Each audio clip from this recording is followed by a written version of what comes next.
وَلَوْ أَنَّهُمْ آمَنُوا وَاتَّقَوْا لَمَثُوبَةٌ مِّنْ عِندِ اللَّهِ خَيْرٌ لَوْ كَانُوا يَعْلَمُونَ۔ ترجمہ: اور اگر وہ ایمان لاتے اور پرہیزگاری اختیار کرتے تو اللہ کے یہاں کا ثواب بہت اچھا ہے اگر یہ جانتے۔ وَلَوْ أَنَّهُمْ آمَنُوا، اگر وہ ایمان لاتے۔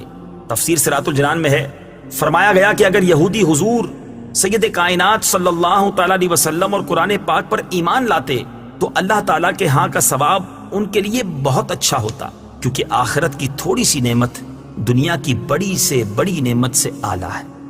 یا ایہا الذین آمنوا لا تقولوا راعنا وقولوا انظرنا واسمعوا وَلِلْكَافِرِينَ عَذَابٌ أَلِيمٌ۔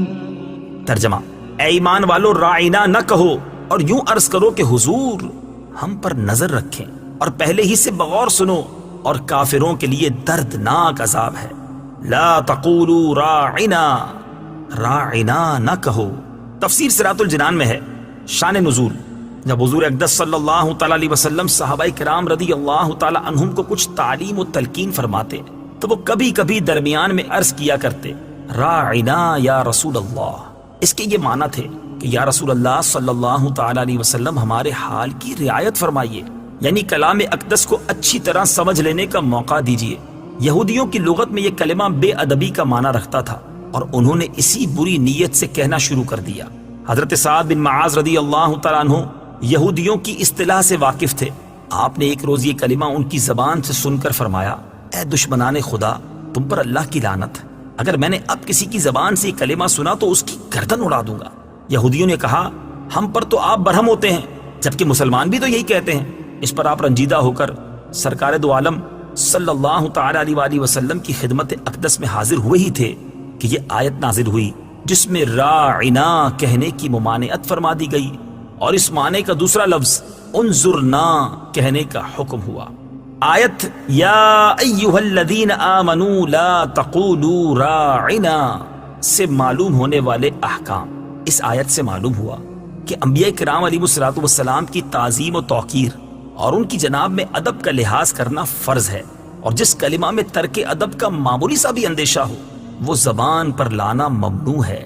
ایسے الفاظ کے بارے میں حکم شرعی یہ ہے کہ جس لفظ کے دو معنی ہوں، اچھے اور برے، اور لفظ بولنے میں اس برے معنی کی طرف بھی ذہن جاتا ہو تو وہ بھی اللہ تعالیٰ اور حضور اقدس صلی اللہ تعالیٰ علیہ وسلم کے لیے استعمال نہ کیے جائیں۔ نیز یہ بھی معلوم ہوا کہ حضور پرنور صلی اللہ تعالیٰ علیہ وآلہ وسلم کی بارگاہ کا ادب رب العالمین خود سکھاتا ہے اور تعظیم کے متعلق احکام کو خود جاری فرماتا ہے۔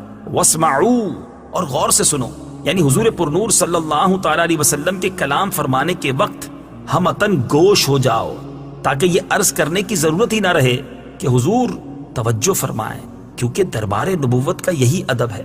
وَلِلْكَافِرِينَ، اور کافروں کے لیے، یعنی جو یہودی سید المرسلین صلی اللہ تعالیٰ علیہ وآلہ وسلم کی توہین کر رہے ہیں اور ان کے بارے میں بے ادبی والے الفاظ استعمال کر رہے ہیں، ان یہودیوں کے لیے دردناک عذاب ہے۔